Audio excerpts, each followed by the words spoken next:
Hola, Tilivers. Ya se acerca lo veranico, tiempo de leer mucho, tiempo de escuchar podcast. Así es que ya sabéis, a leer Tierra de Bernaos, a escuchar los programas que hemos feito en este año y también, pues, a leer libros, ¿no? Vine a muitos, yo ya soy aquí, pues, trigando nevels cuantos para leer, para releyer, para, bueno, para disfrutarlos, a la definitiva.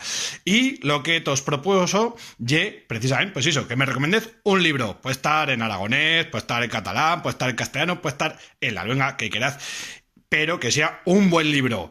Iso, podéis enviarnos, como siempre, pues por video, por audio, un WhatsApp, por Twitter, por Facebook, ya sabes.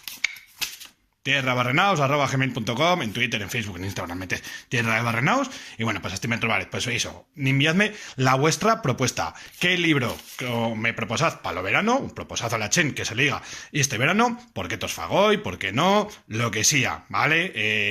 Eso, cualquier cosa que se te os ocurra, mismo cómic también, lo que sea, pues bienvenido será.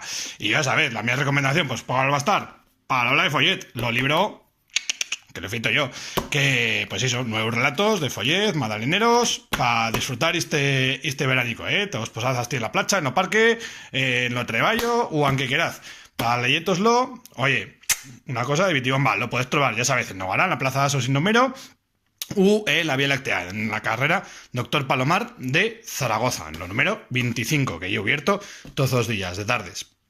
Así es que ya sabéis, me enviad huelle día 4, o sea que veis 15 días o asinas, sobre todo, iso, por WhatsApp, por Telegram, por iVoox, por...